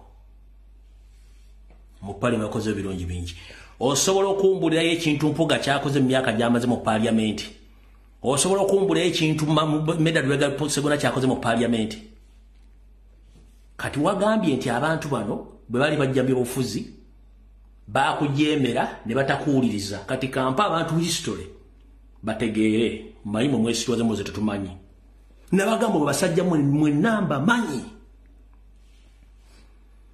wano ku kabinja kano kubulako Lukwago buli wabaawo incidence y'amaanyi mu ggwanga Lukwago ng'atandika okufuna simanyi cerebral malaria simanyi afunye pancreas bifereseria simanyi afunye stroke simanyi afunye biki simanyi eyetaga energy drink ngadduka mu kabaleko Nairobi nga yeetuninga eyo mulwali buli wabaawo crucial moment mu ggwanga ng'agenda simanyi buto watuse simanyi pressure zaakoze zitya buli wabaawo crucial moment ngadduka kati ono yadduse genda Nairobi musime mulwadde gwe twakutegeera kubanga akumanyi kati mukulu wagambye nti abantu bano bakujeemere bagenda byobufuzi era balina okwebuuzaako ng'omu kati mukulu Mayiga saagala osuluwaze bantu kankuddizeeyo history omutegeere bulungi nnyo Erias Lukwago Medard Lubega Sseggona owekitiibwa Huligani Mathias Mpuuga Nsamba bafuuka ba politicians mu 2006 okufuuka ba politicians mu 2006 wali katikkiro wa Buganda okufuuka katikkiro wa Buganda afuuka 2013 njagala kubazza mbazze kati mbavuga mbazza livansi eri emabega kubaza bino ebintu mbibadde mbimanyi Mayiga Mpuuga Lubega Sseggona Nambooze ne Lukwago bajja mu active politics mu 2006 gwofuuka katikkiro mu 2013 wabagambira nti bagenda mu politics kubanga naawe you were nothing wali tolina kyoli ng'okeera ku CBS lwakuta n'okola programu bw'ekifere kati okujjukiza n'okubategeeza nti bano abantu mbamanyi olunaku lwe neerabidde ennaku z'omwezi nenga lwali lwakutaano ku Budonian village Lukwago Sseggona Lubega lwe basooka okufuna platform yayo y'ebyobufuzi okuyimirira kaddala okukwata microphone abani abaleeta omugenzi Nassa Ntege Ssebaggala nze nali ssekamwa w'omukolo ogwo gutuyita MC bano bajjira ku platform y'ebyobufuzi era wano Lukwago wafukira MP wa Kampala Central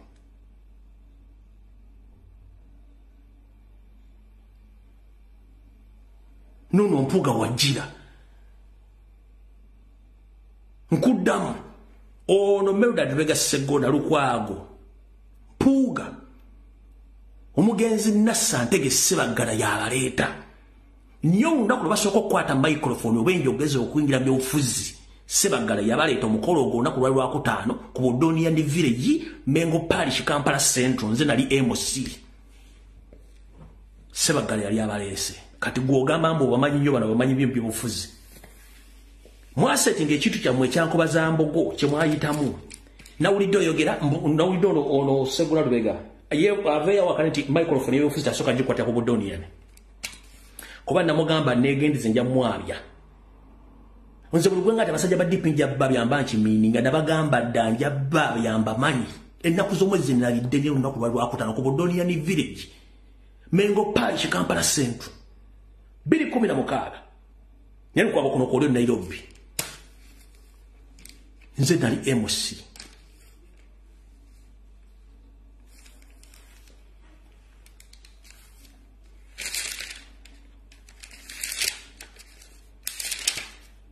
mujja mubuuza abantu mwagambye mbuteri mukulembeze kati mukuba Kyagulanyi muyita mu nkoba za mbogo mbuteri mukulembeze yenna ayina mpisa nga tayise mu nkoba za mbogo kikyoyogerako nkoba za mbogo ayiseemu abafere first class muno mwe muli Mpuuga omuli Peter Mayiga omuli Segona omuli Muwanga Kivumbi Michael Mabikke Lubowa Abedi Bwanika Lukwago Elias Kakande Kenneth Luzige Lubega Mukaaku Kidandala Lulu Bayiga bonna bano bafere super muyita nkoba za mbogo kati njala kubuuza kumwe mwenna bano b'ensobi abayita mu nkoba za mbogo Makerere ani yali afuminzeko political party manyi mumanyira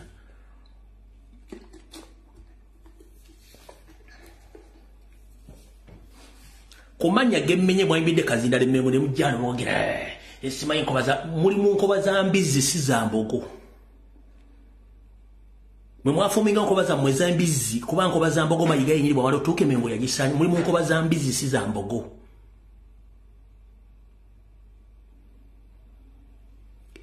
kibiina kyamwe kimalayo nkoba za mbizi eziri Mengo ezajja okusanya Buganda si nkoba za mbogo kuba mwagijjawo njagala ombulire yene yayita mu nkoba za mbogo Mengo obe ng'avudde mu university yonna eri afumize political party Kyagulanyi gwe mumanyiira ayina nuupu yayita mu nkoba za mbogo gwe musinga okwogera Oluzungu oba gwe musinga okumanyika mu nsi yonna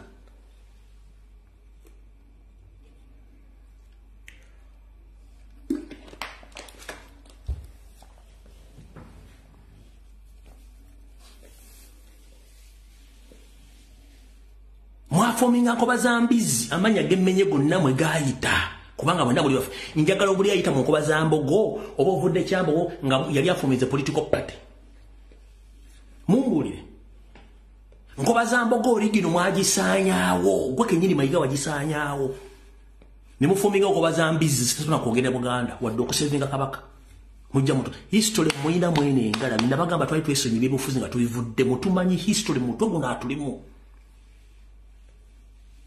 Namboozi yaloko kayina akiddukamu mbabuuziza no maze ebbanga kinene mu Namboozi Mengo na ku mukolo gwa Buganda kimuga tayina Gomesi oba byayogera ku CBS byamugwako oba ku beauty stars tasobola gendayo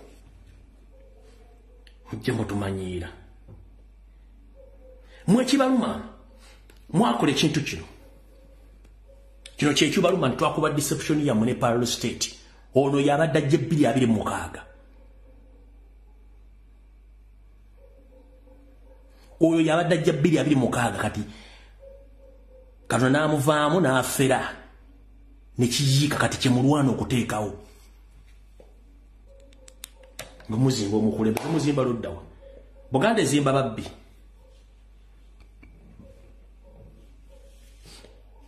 Buganda ezimba babbi gwe kennyini Mayiga oli mubbi wa bbaluwa gwoga Mathaasi Mpuuga Nsamba mbu Yesu wa byobufuzi Yesu ddi ayina abaana bataano yazaala mu bufumbo obutali buli origino yabaddusa dda bali mu America bagulira dde ennyumba ku Sereza omusolo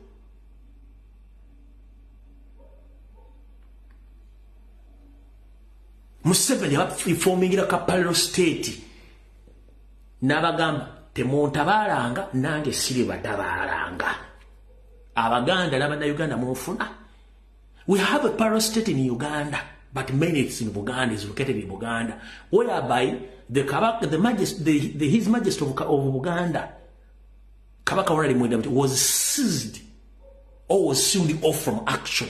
So Museveni created a parallel state which is governed by Mpuuga with the use of state funds. so that all politicians who are in Buganda are controlled by IGA. They can't even come out to say anything bad about the government because they're allowed to steal, they're allowed to grab land, they're allowed to do each and everything. And some of those guys, they have their own torture chambers. These guys, they have their own torture chambers, but they have a right to kidnap and to kill anyone. Yensonga lwaki towulirayo muntu yenna ajja kwogera muba MP bonna ba Buganda okujja kaaba kuba Kyagulanyi ono president Kyagulanyi yawaddenga okwogera kuliko Lutamaguzi kuliko Zaake kuliko ne Sekitoleko abantu aba ate nga bakikola kagubiru abasigadde bonna teboogera.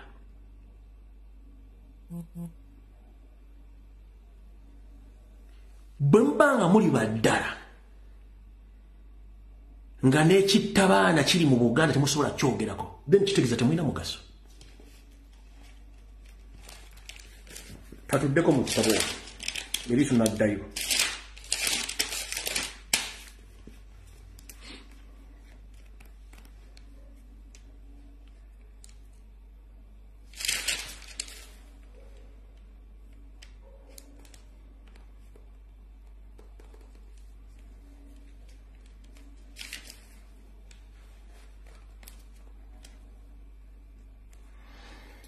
Kati katudde kuono Saabatemo agenda okutta abajasi 165 Muhoozi Kanyerupama the drinking general James Birungi kuoli Museveni kuoli nabyo kwenda monna kwemuli njagala mu mpulirize bulungi nnyo so famba buli denfa omugenzi oli abyuka abadamyuka wa Air Force jafuddemu nemba buli nomulago batidde ebombo ne babulira amanyage ne ranka ne mu kitundu wadakola ekyasizo ly'omuvubuka still omuvubuka oyo abadde waligo mu UPDF yagamba ebigambo bino wammanga yagamba tetusobola kufugibwa muntu atayise mu ranks za UPDF nga teyasoma kintu kyonna kye bayita magye the same applies koli guy gwe bafuze ki gwe basse Muhoozi Kanyerupama oba gwe bayita CDF njala soka tegeeza ensi mukulu toyitangako njagala kitawo kuno kwali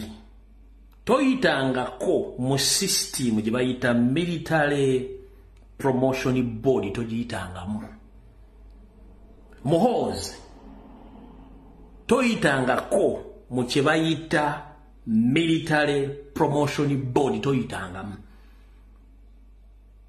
era tebakulabangayo. That's why nti abantu bangi bakuwakanya. Muhoozi totulanko bibuuzo bye bayita military promotional exams bye bayita promex abasirikale bonna mmanyi kye bayita promex abafuna ennyoto okweyongera waggulu. Muhoozi tatulanko kye bayita bibuuzo bayita promex tabituulangako. Iyo promex code ya magye bonna abali magye bagimanyi. Muhoozi never sat any promotional exams known as promex anywhere in Uganda tazitulangako. Watuuka otya ku ddala ya general otuko kubanga oli CDF nga tokolanko na training cadet training mu military barracks yonna.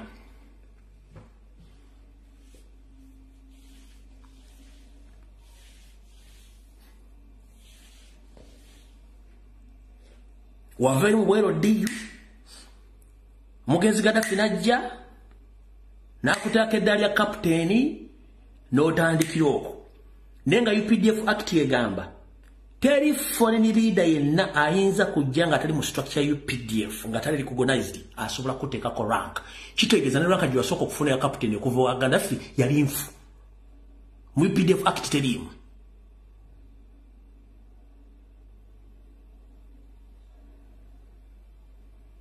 That's why you have a mandate to kill, because you don't think. Any trained officer or senior officer across the world, they can't allow to assassinate any serving officer without proper trials to kill you. Even if he's your junior, he's supposed to be tried. So see to grab someone from his home, no mutwala wagulu eri ku Summit View, you torture him, and after killing him, you take him back to his home and you start forging statement. Yagudde mu kinabiro after mulagenda balisa mbwate he was electrified nga amasanyaze gamukubate mu jaba nemu gamaze mu banga ddene kati njagala kusoka kuswaza basajja mu hoza Felix Kuraije kuno kwali njala soka kubuza omujasi ali ku ddala lya brigade oberi ejeno abeera n'amakaga agali private era nga abasitamu muleke mbaabye ate n'abakolera ki muleke mbaabye leke nsebo labe omujasi ali ku ddala ng'eru ebiseera bisinga bajja bujja for service ne baddeyo ku weekend mu makaaga awe ng'oŋŋamba otya ati olwo yagudde mu kirabiro mwasoga nti yagudde mu kinaabiro ande muvone mukola statement era mu masanyaze gaamukubidde mu kinabiro n'afa. Are you for real? Mwamaze mutta. Gwe muhozi oyina tendency kubanga tewatusomesa maggi tewasomesebwa maggi a net well trained serving officer are respecting okuva ku musirikale asooka mpaka kwasembayo waggulu era any serving officer awe ekitiibwa amateeka tasobola kukola anonymous decision n'agamba nti yafe without trial. That is wrong. So far you've killed a lot of senior officers without trials. That is wrong. Because you were not trained. You were just brought up by your father, the so-called Museveni, and his younger brother, George Akandona Kosari Musare. That's where you can order the kidnaps, the assassinations, the killing, because you don't have humanity. You lack experience, you lack a military training, you lack a military background. But you're a CDF. How dare you go to different barracks to check on the serving officers, and before you go there, you disarm officers for 2 days before you go there? Are you stupid? A soldier is a soldier with a gun. A soldier without a gun is not a soldier. It's like a schoolboy. So how would you disarm soldiers before you go there?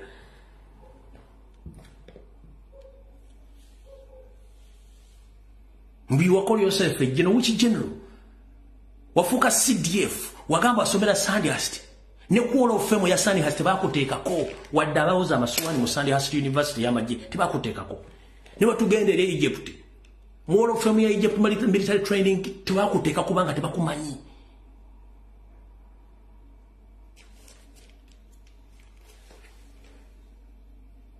All the assassinations, the kidnaps, the killings which are taking place in Uganda, those are ordered by Muhoozi. Because he lacks experience, he's not exposed. He's like any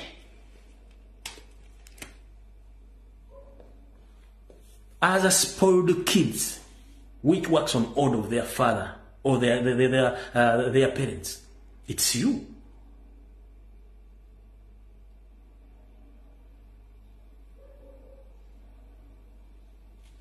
Kati ndozo kitegedde tayitaako mu kintu kyonna ky'obola nti ali mu kutta abantu emisala gy'abasirikale zonna ssente bazibba tebabasasula abaana bali mu barracks tebalina kyakulya naye ng'aga nti agenda tuna ekyosobola kukola.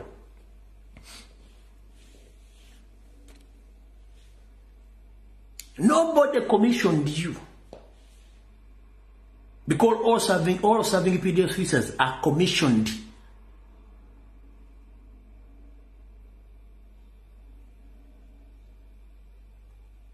Katogenda kutta abajasi 165 bogenda okutta in the coming 6 months from now.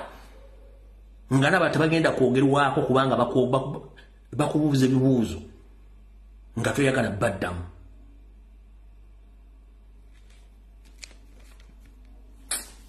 Kibi nnyo.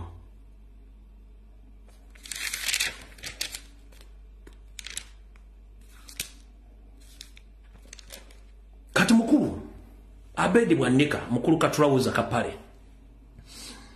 kino njala bannayuganda munfune bulungi mwalaba comrades abali mu struggle njala munfune bulungi.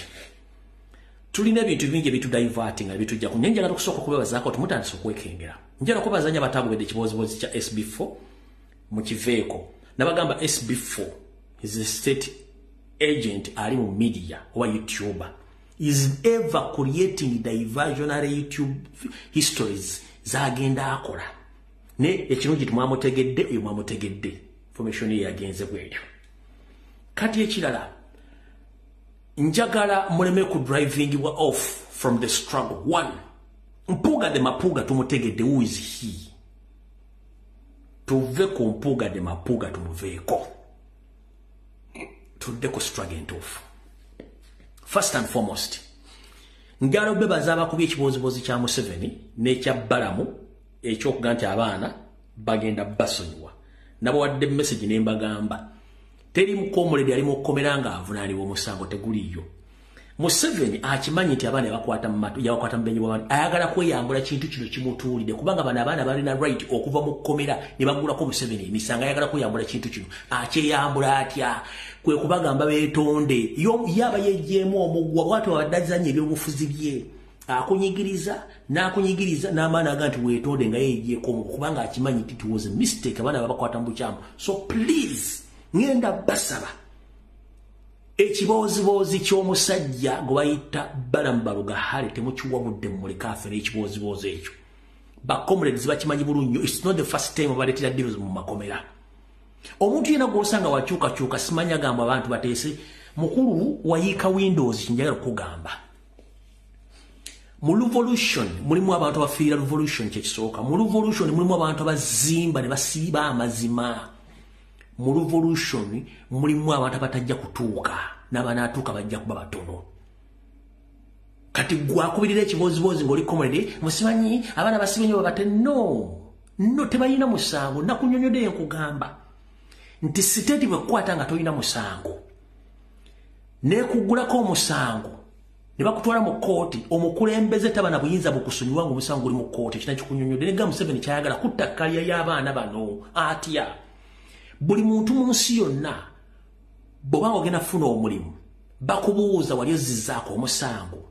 Bw'oba tolina musango, yes. Kasita baga nti wali ozizzaako omusango kitegeeza you're criminal, togenda kufuna musango, togenda kufuna mulimu. Either mu Uganda webweru wa Uganda.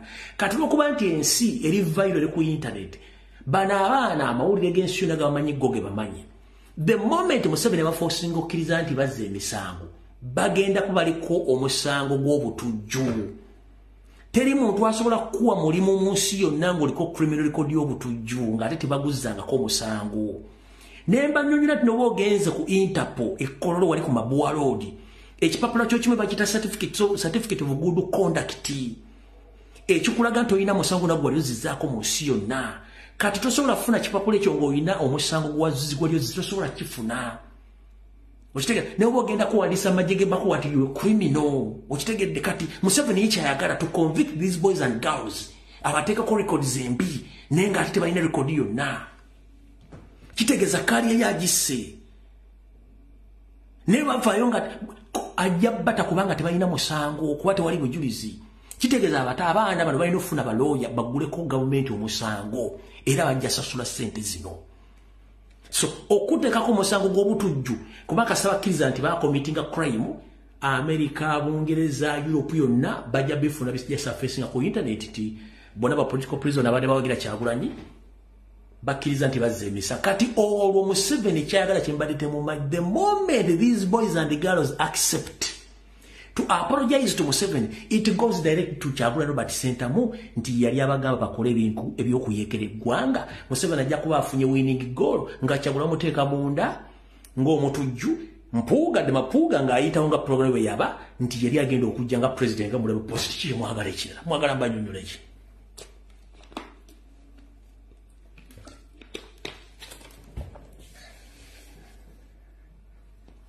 Mwagala mbanyonnyola ki.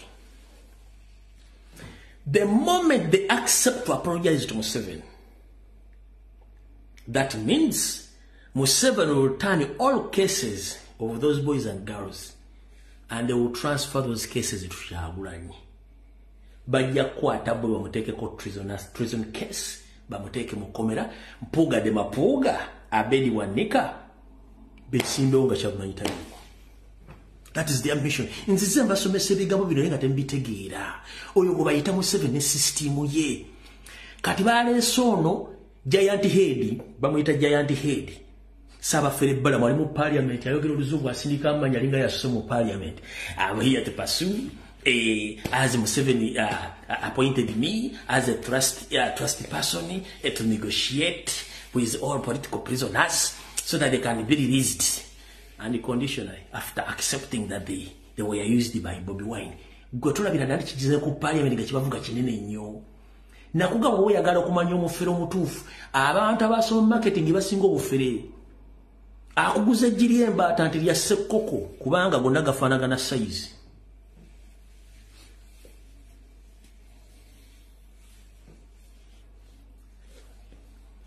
Goza wachi badidde atunda omuchere promoter w'ebivugo baleesa promoting kubanga alina marketing skills era agenda gogenda yenga mu court kati mmanyi na mmanyi bile bintu bya kiyayo agenda bakuba akalimi ne bagenda okusanga bajja na mukubira ekyo nkikubuulira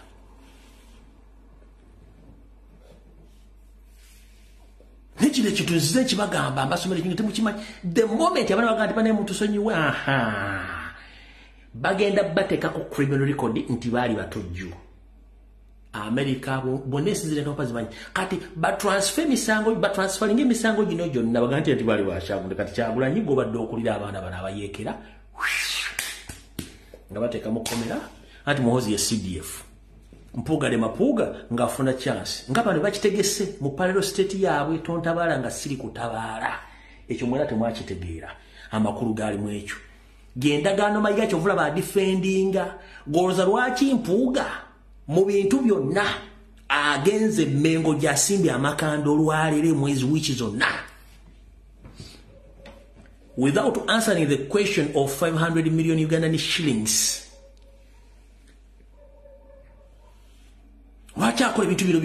The question was, did you receive the money? In which law?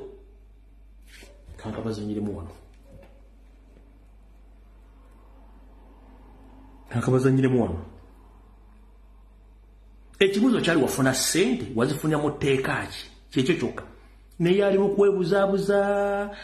kwebuza omanyi n'ekintu kyengeri baga mujja kiwulira kisesaamu katono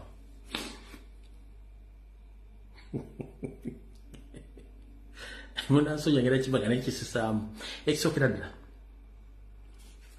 muyinza okuba buli mu nnyumba muli mu restaurant muli mu baasi buli omu assa bulungi nnyo oxygen no problem kuba oxygen doesn't sound bad, doesn't smell. But era buli omu abeera nga ali ku bibye naye bwe yagala okumanya nti waliwo ekintu kye bayita bad news nga kispreadinga so fast. Let someone gas muntu afuire mu baasi oba ate omukka oxygen akyuka ekyo nekiwunya nkitambula so fast. So obubbi bwa mpuuga kati bwasaasaanye busoundinga nnyo kati aba bulimu balina obudifendinga nenga normally obubi baddewo tumanyi nti gavumenti yebba kati bwe kiddamu opposition nga kizze waffeeno bali bagenda tuteekako nti anti baabo kyovula nti evaayo abasajja ba NRM ne bajja ne balumiza nti Kyagulanyi asiba mu America atwala abaana bonna wawona omusajja gonna nga nti Kyagulanyi alinya first class ya $7 n'abaana be kati bogatta abaana bana ne mukazi we naye nga walinya first class ya $7 nagadde okuyita mu ssimu nkube ekisajja ekyengolo kubi nnyo naye nga sisobola kiri ku national TV kikola Kyagulanyi alinya first class ya $7 nengane ono omusajja $7 akamanya akatiketi waliwo first class ya $7. Such people. Bambuze kibuzo kiri simple.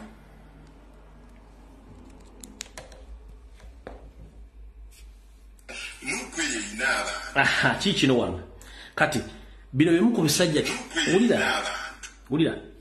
Omusajja alina omutwe gumulinga nuclear bomb. Ali ku CBS bamuleese ayogera ebigambo nogawo bapite mu simu nkikubbe nnyindo njiwe ulira bulungi nnyo ng'ogyeko kubanga ekibiina ng'ekibiina omukulu principal honorable Kyagulanyi ali ku CBS honorable Kyagulanyi mukyala we ne soko tunulira omutwe amagezi agali mu omutwe munene okusi yenna ina ekintu kyaliko omutwe naye ng'omutwe mukalu temuli kintu kyonna ulira ekisajja ekkulu kankabadde buli mukawulire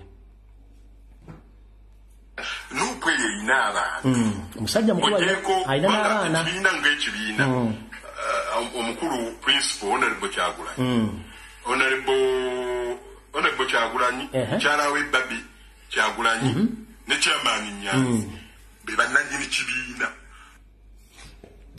Ladies and gentlemen, abakyala n'abaami, constitution ya Nuupu baagijjayo ne baleeta akakiiko akafuzi. Babi taliiko, kale Nyanzi kwali ne Kyagulanyi kwali, nyo nagende ne Babi kwali. Kanka baddiramu katono kawulire, musajja mukulu alina omutwe, alina n'abaana, alina n'abazzukulu ono, alina n'amabeere weewuunye nno. Wulira, alina n'amabeere. Honorable Kyagulanyi. Honorable Kyagulanyi, mukyala we Babi Kyagulanyi ne chairman Nyanzi.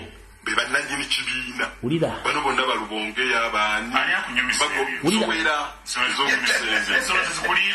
Tezisobola bonna bali ku byabwe. Kakati waliwo abalala be bakozesa. Honorable Kyagulanyi. Principal. Omukyala Kyagulanyi Babi. Chairman Nyanzi. Kati ojja n'osembezaako Nubiyaniri. Kati waliwo n'abalala be bajja baleeta nga bo omulimu gwabwe kutabula. Muri Edi Mutwe. Mulimu Dani Magiki. Mulimu Snow White. Kati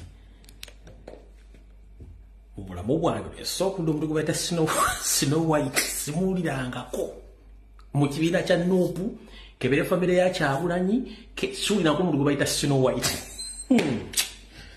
Naye Uganda otunulira abasajja abakulu nga bakola blackmail, bakola propaganda, bamuwadde airpule, alina omutwe gumulingaga gino emigati gya Buffalo.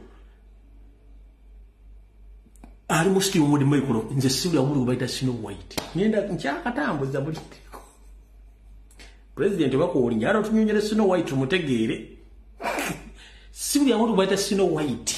Abala bonna amanya bakyagamanya ne omuntu kasitana udde Snow White we nagweddemu ag'ekisajja ne ngamba tofudde Mukama Katonda nsijja awo naalina abaana alina omukazi ayinza okubaira n'ennyumba z'abapangisa asomesa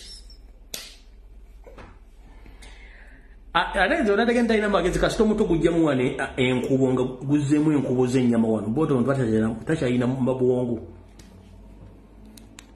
sibulyako Snow White mu kibiina kya Nuupu Edi Mutwe okubiraako ombuulye Snow White yaani kutabula muri Edi Mutwe mulimu Dani Magiki mulimu Snow White mulimu Dexter nkubulireko agamawulire gakolebwa zino rediyo zaffe ne zi TV zaffe zijja zimenya naye gwe wali weebuzaako lwaki nze tebampita ku rediyo nosanga nti rediyo eyogera lulimi lwaffe naye nga buli keera ku makya bakwongera bukonjezi NUP na Kyagulanyi naye tewali mukulembeze mu NUP gwe bawa mukisa kujja kwogera oba nange kennyini kasita nawulidde Snow White ne ngamba atuuka ntya mu studio okusanga kino ekisajja nkikuba enkitte siwulirako omuntu gwe bayita Snow White naye ng'oyo omusajja ayogedde ebigambo ye atambudde agenze wabula ekyalina okwogera n'akyogera n'agenda mbu Snow White Yesu Kristo bino tebasobola byogerako sente ezo zibabawa ez'ekibiina zaalagawa n'atagendera butereevu ku kibuuzo n'owulira ng'atandise neyanze nnyo ekibuuzo ekyo bwana Mmedi lwaki oba oyanze ekibuuzo get straight to the answer. The listeners want to know exactly what did that money do? How was that money used? What did that money go for? Njagala obulira abawuliriza CBS sente ezo bwe zaabaweebwa zaakola ki?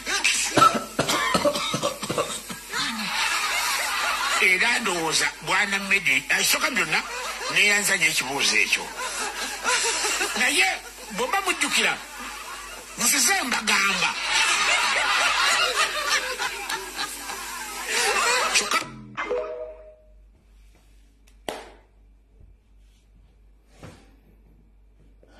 banange mukama bankubire n'atava ku mulungi afauza tusinkana ku Lwokutaano naye ndoza mutegedde tubasomeseza mutegedde Museveni wabadde atambuza ebyobufuzi abantu bataddemu ne mulowooze ku Kyapalo state okutaasa kabaka nabaga omusajja asigadde kati ye Mayiga okujjawo ye state sikeri emengo kano baakawa gavumenti yaako ne bafire banne baako bali awo kyobula tebogera ku kintu kyonna babuzizza Mpuuga ku TV ku radio ne ku CNN ne ku BBC tayogera ku kigaso fa million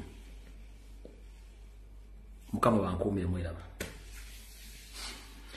Snow White wona woli ngoli kwa kisifiti ya Nuupu nkutumiddeko mukulu Snow White oba oli ludde ofaana n'otya naye nkutumiddeko for the first time nsokuulira myaka gye mpagidde Nuupu ne People Power Snow White kulamusizza kabulazo oba gy'olinze sikubuulirangako mukama akukuume